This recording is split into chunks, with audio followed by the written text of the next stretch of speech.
Live and recording. Now it says live and recording. That's something new. I bet it's going to work now. But that gave me the flexibility. All right, let's give it just a moment. I'm sorry for this issue, sir. No worries. I've been there, done that. At least Stanley don't know we got hooked up. Technology. He's doing better. All right, yes, we're live. Okay. Okay. All right. Great. So sorry. Okay. They're going to be able to hear me from the microphone, though, correct? Yes, sir. Rabbi?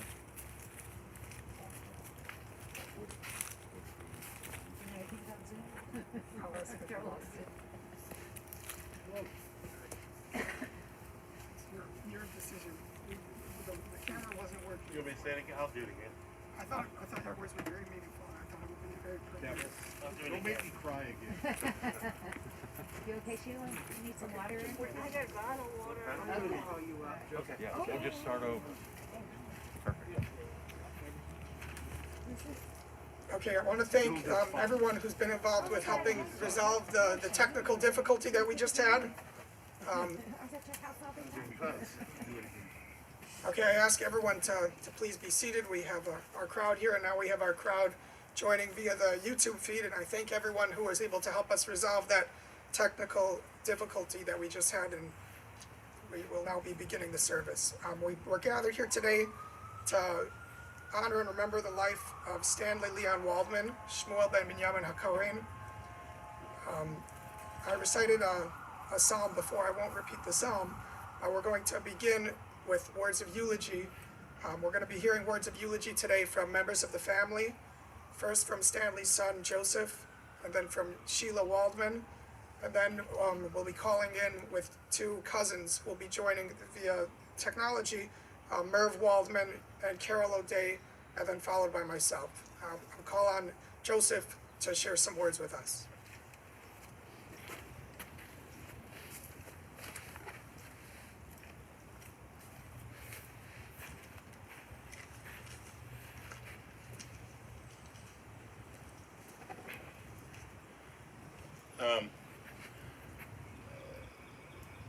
My father was a very generous person to everybody in our family at different stages in his life. He was extremely generous to me. He was extremely generous to my mom. He was extremely generous to his companion Gandhi and her family. He was always trying to help people who were down, in a bind. He was just always helping. That was just what he liked to do. He helped a lot of people who going into business, getting them started in business, who became very successful. He had a person that can't be here right now, Mauricio, who really is like a family member, who he was very involved in his life and really looked at him as a second son. But what I will say is that anybody who knew my father knew it was not, when you were talking to him, it was not like looking at just the calm sea or the calm ocean. He was always hurricane force winds. Anybody who dealt with him on a long-term basis knows exactly what I'm talking about. And he could rub people the wrong way sometimes, but it was just him. I can honestly say I have never met any person in my life like my father, not even close. He was truly a very, very unique individual. And it's normal when you're growing up that you think your father is this Superman and super strong and can handle everything, and then you get older, become an adult, and you realize that they're just human. They have problems, they have issues, they're not as strong as you really think they are, or that that your image of them was. They're really just normal. But I will say that a lot of people don't know that in the last 4.5 years, my father was in a wheelchair, and I really got to see a different side of him again because he was so determined to walk and therapy, and he had that drive that I saw when I was a kid, and it really allowed me to see him in a completely different way in sort of a third act, and it really was inspiring because I didn't even know he had it in him to do what he was doing, and I was impressed from the moment I saw him putting this effort into it. And I will miss my father a lot, and that's all I'm going to say.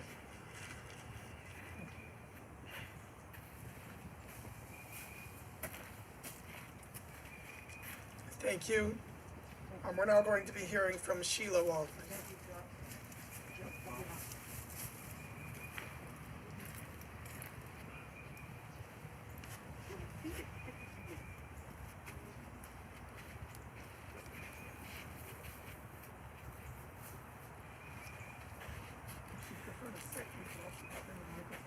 No, this is not. Well, I've known Stanley Waldman for 50-something years, and was married to him for 50 years. We were best friends, worst enemies, and best friends. He was a unique individual, but he took care of his family, not just his children, but his family, his cousins, his aunts, his uncles, anybody that was in need of something. All they had to do was come to him and whisper in his ear, and whatever they needed, he would make sure they got. He wasn't always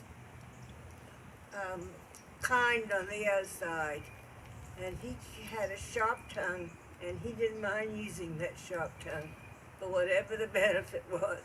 But he would use it, and he would slice people, and they didn't even know they'd been sliced, but until they got home and realized they didn't have a tongue or an ear. So I just wanted to say, it wasn't all good, but it certainly wasn't all bad. He took care of his children. He made sure that they were educated. To him, education was the foundation of life. It was life. Without being educated, you could never amount to a hill of beans. You know, but of course some people do. But he always felt that education was the most important, and he would do anything and everything to make sure his kids went to school, went to college, and whatever they wanted to do afterwards. So, on behalf of Stanley Waldman and the other half of Stanley Waldman, thank y'all for coming.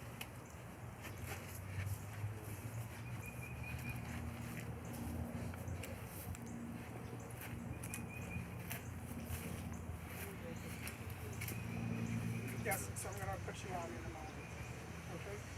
So you'll just speak into this phone. Let me just make sure that I put you on speakerphone, and I'm going to introduce you. Okay, we're now going to be hearing from one of Stanley's cousins who's going to be joining us. I have him on my phone. I'm going to have it on the speaker so we're all able to hear. We're going to be hearing from Merv Waldman. Okay, Merv, you can speak now. Just give a little testing 1, 2, 3 that we can hear correctly. Okay, can everybody hear me? Yeah. I hope. Yes, we hear you well. I'm Stanley's cousin. I got to know Stanley in Warren, Ohio.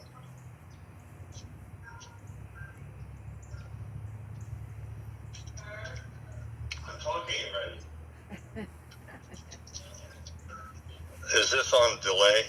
No. 1 minute delay. It's on a 1 minute delay actually. So Okay, so I should stop watching the show on TV. Yes. yeah. Okay, I'll continue.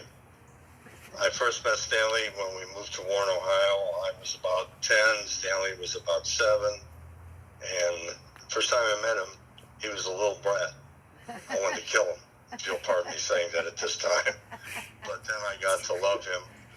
We used to get in a lot of trouble together in Warren as kids running around. He still tells the story when we got picked up by the police for riding our bikes where we shouldn't have been.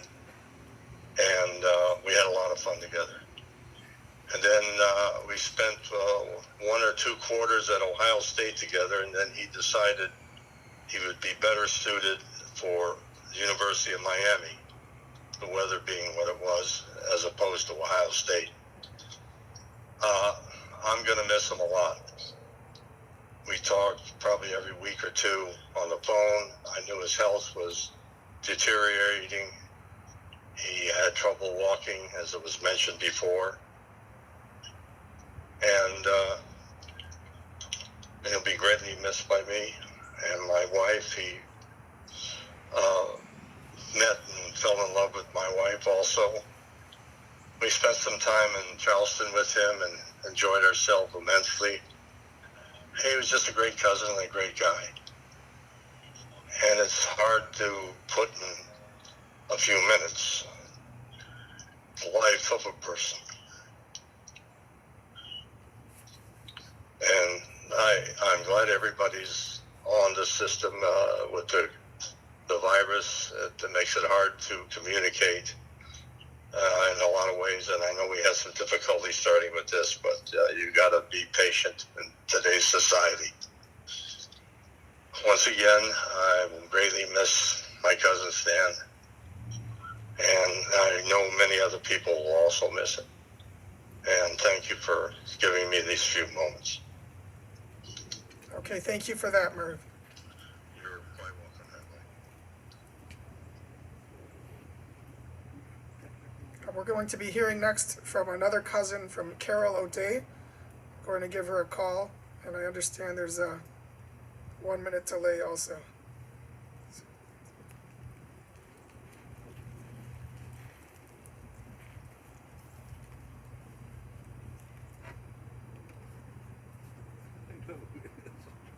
Hello, Carol.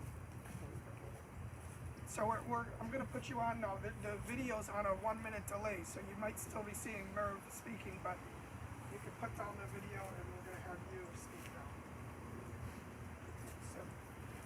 So I'm just going to put you on speakerphone. All right. And now maybe just give a little testing 1, 2, 3, make sure we can hear you correctly. Okay, this is Carol. Can you hear me? Yes, we can hear you. You can begin now. Okay, this is Carol. I'm Stanley's cousin. This is such a sad day. Stanley was like a brother to me. When we were young, I remember going to visit him in Ohio. He was going to summer school, and during that vacation, we became very close. He had many friends that wanted to take me out on a date, and he forbade them to ask me out. He was very protective. He said to them, "Hey, that's my cousin. Leave her alone." I was 15, and he was 19. He had a new Buick convertible, and he taught me to drive. What a fun time we had. He made fun of me, too. In later years, especially the past maybe 10 to 15 years, we spoke all the time. I visited him several times in his home in South Carolina. And a large part of the first time I went out there, I was there for 3 weeks, he wanted me to cook for him. Was making brisket and chopped liver, anything and everything. So every day was a new adventure. We had a blast. He showed me around Charleston. We laughed, we talked, and we reminisced about our family, always about our family. That's what Stanley was, about the family. It was a great time. Then several years ago, he was going to have another back surgery, which he had hoped would finally give him some relief from all his pain. Unfortunately, he fell after the surgery in the hospital, and he became paralyzed from the waist down. He was so despondent, but Stanley, being Stanley, worked so hard. Nobody was going to tell him he couldn't walk. He worked so hard, and he actually was beginning to walk with a walker for about an hour a day. These past years were so difficult, but he was winning. Stanley was winning. He was making plans. He was hopeful. He wasn't someone who would give up. Stanley loved his friends and family with all his heart. He was kind and generous to a fault, just like Joey said. Joey knows everything that Joey said was so on point. He liked to talk to his cousins, some of us on a daily basis. Mervyn and Judy, Kenny Green, Ken Myers, Terry Waldman, better known as Cookie, and his wife Ann, and of course me. I so look forward to our calls. He was such a character. He had such a great sense of humor. I'm laughing thinking about it. I must mention Gandhi Churba. When I came back to South Carolina after the horrible mishap in the hospital, I was planning to have him come back to Arizona with me. Unfortunately, the doctors wouldn't allow him, and he was unable to travel that far. He needed so much care and needed to find a place where he would be able to do the work, to mend, and hopefully walk again. That is when Gandhi offered to have Stanley stay in her home. He had known her for about 40-some years. They were friends. Her home was then transformed to fit the needs of Stanley. She has been his rock, taking him to all his doctor appointments, physical therapy sessions, shopping, getting him whatever he needed. I know I speak for all of our cousins in thanking Gandhi so much for opening her home and her heart to our dear cantankerous Stanley. He could be a handful. And after all, she's 88 years old.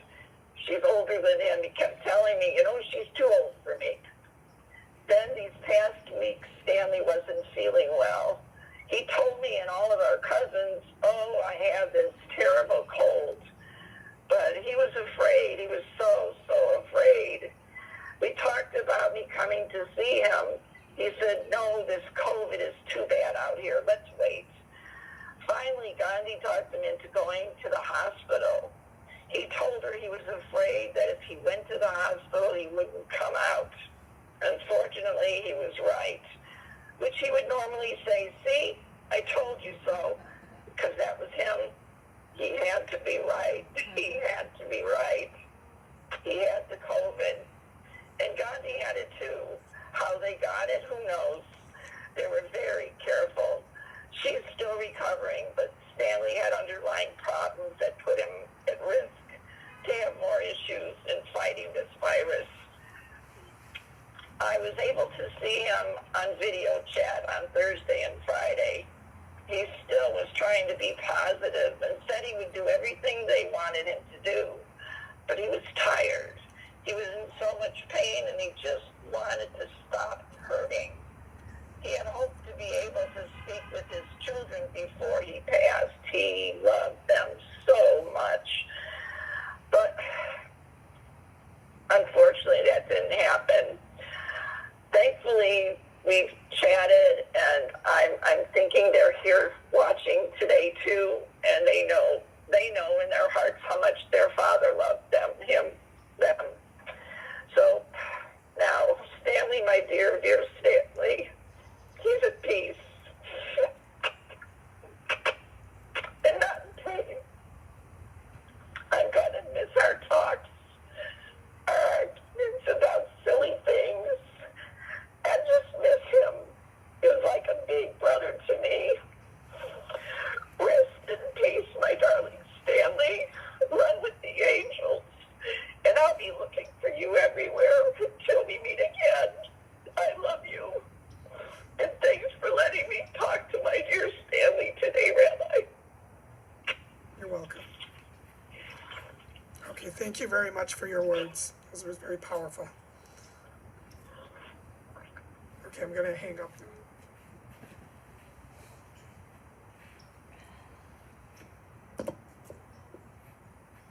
This past Shabbat, we completed the book of Genesis. And the book of Genesis obviously begins with the creation of the world, but the book of Genesis goes through many of the stories about our forefathers, our patriarchs and our matriarchs of the Jewish nation. And the end of the book of Genesis, which we just completed, the last 4 or 5 or even more Torah portions all center around the character of Jacob. And the truth is, I believe Jacob had the most difficult life of all of our patriarchs.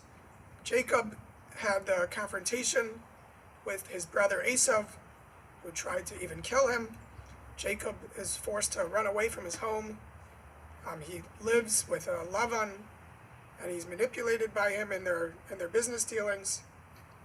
And finally, he returns, and he has a confrontation with his brother Esau. And after that Torah portion is concluded, our sages tell us that Jacob prayed to the Almighty, Bikesh Yaakov Leshev B'Shalva. That Jacob prayed, he requested from the Almighty, he said he'd like to spend the rest of his life in peace, in tranquility. And our sages tell us that God responded to Jacob's prayer with a no. God did not allow Jacob to spend the rest of his life in peace and in tranquility. Even after the hardships that he had experienced, he continues in the following Torah portions to experience even more hardship, with his son being taken away from him, him believing that his son had passed away, and the family being torn for many, many years. But in this last week's Torah portion, in Parshas Vayechi, the final Torah portion in the book of Genesis, we find that Jacob finally is able to achieve his dream and his request of peace and tranquility. And as we read in Parshas Vayechi, we read about the final days of the life of Jacob. We read about his request to gather the family together. He attempts to bless his children one last time. And finally, Yaakov's life ends, and he enters the true tranquility which the next world brings him. Like the biblical Jacob, Stanley did not have the privilege or the blessing to spend the latter portion of his life living b'shalva, living with tranquility and peace. As we heard from many people, he was a loving person, he was a caring person, he was a friendly person, but he experienced many hardships. He experienced physical hardships and emotional hardships and many difficulties. And like Jacob, while he was very troubled by the hardships he had in his life, he was a very friendly man, and he was a very loving man, as we heard from so many people who had a chance to know him. I unfortunately never had an opportunity to meet him, but having spoken to the people who spoke today and hearing their words, we were able to hear, how much he cared about these people. And he was a very generous person. He was a very caring person. He had close relationships with many of his cousins who cared very much about him.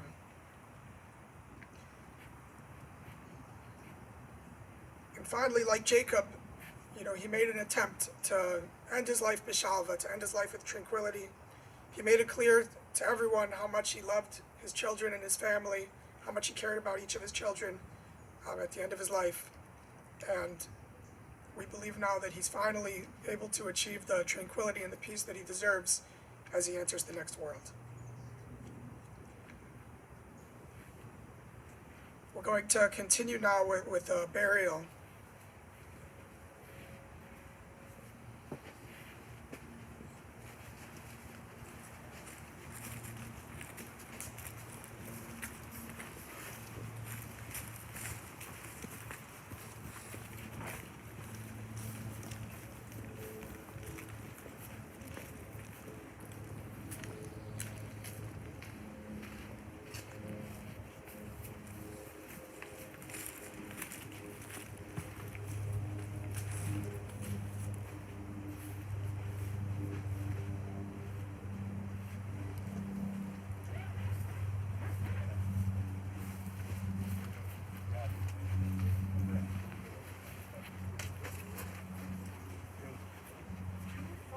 very structured. Okay, yeah. Here. Nice.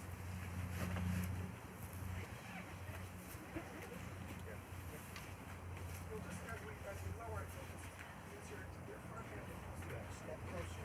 Allow it to settle as you move Okay. your back. There's no need to bend it. There's nothing in your back. Okay. Just allow the natural gravity to help bring it You down. lift up, take a focus on it, you lower it down. All ready?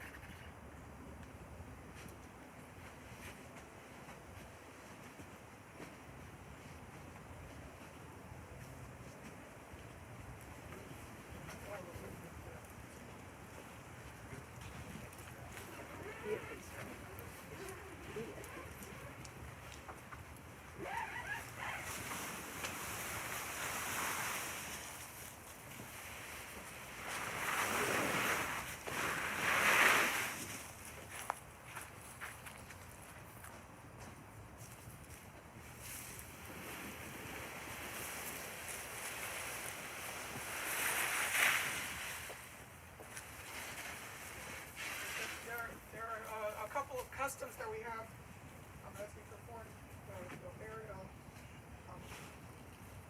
In order to show our hesitation and how difficult it is for us to perform this act, we have a custom that we begin with using the back of the shovel rather than the front of the shovel. And then after you've completed, rather than handing the shovel to another individual, we place the shovel back into the earth to show our hesitation.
fine. I guess the thing is to find his 12-year-old kid.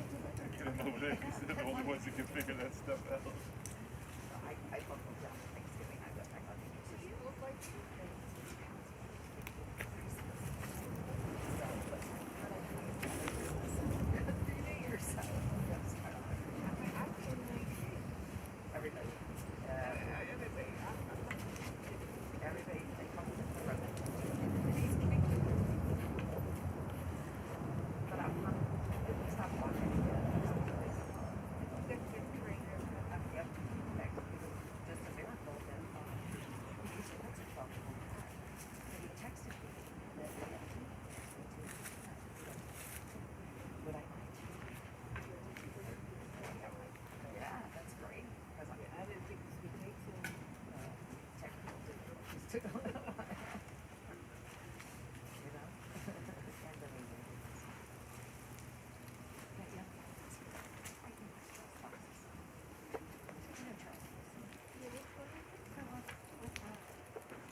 I don't know what it is. It's like glue or something.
I still have my bird.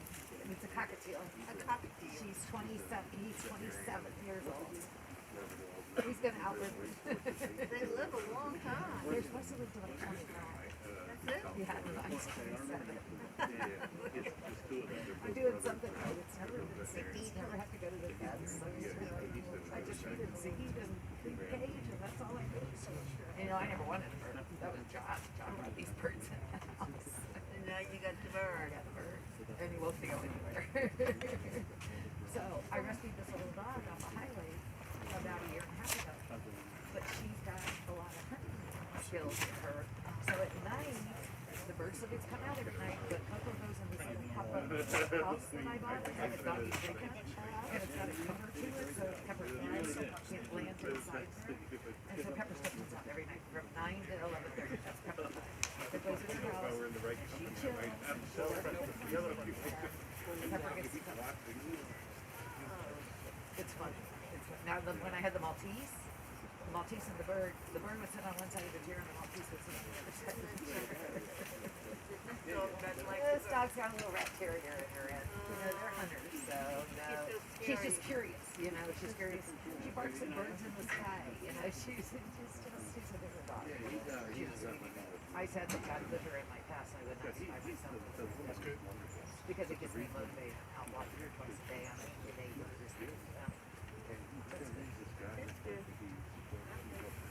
Okay, we're going to continue now with the Tziduk Hadin and the Kel Mali Rachamim. The Tziduk Hadin is the acceptance of God's judgment. I'm going to recite it in the Hebrew.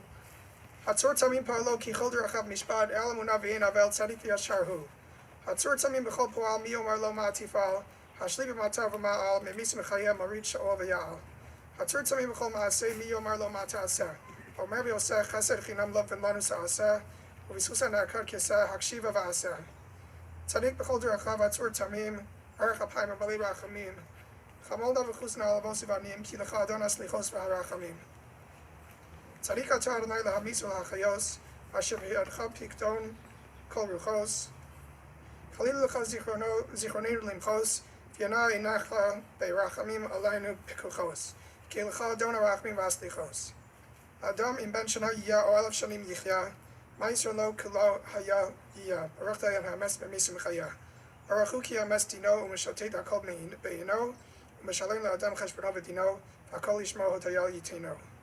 Yadanu Adonai ki tzedek mishvatacha tzitzak b'dvaracha, v'sizkeh b'shvatacha, v'ein lahar achar midas shvatacha, tzadik atah Adonai v'yashar mishpatacha.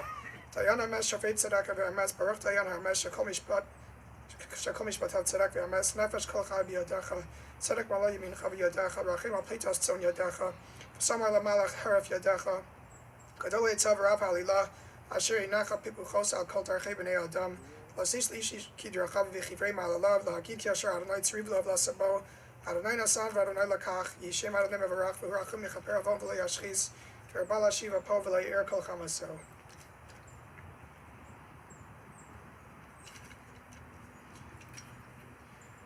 El malei rachamim shochein b'amromim, hamtzei menuchon achona katachas kanfei ashchina, B'malos kedoshim u'teorim kezar haraki amazirim, es nishmas Shmuel ben Binyamin HaKohen, shalach liolamo, ba'avor shanadvut tzedakah ba'aretz karos nishmaso, began eden tehim menuchaso, lachein balarachamim yastirehu b'seiser kinafav liolamim, v'yitzror b'tzror hachayim es nishmaso, Adonai hu nachalaso.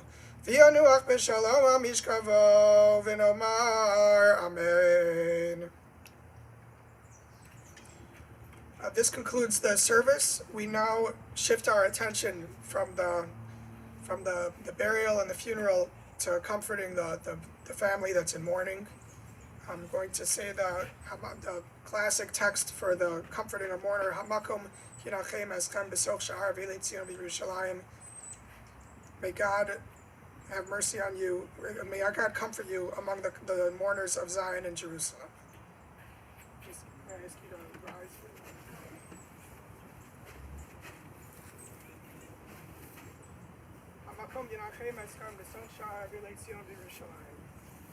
May God comfort you among the mourners of Zion and Jerusalem. The service is now concluded. Thank you.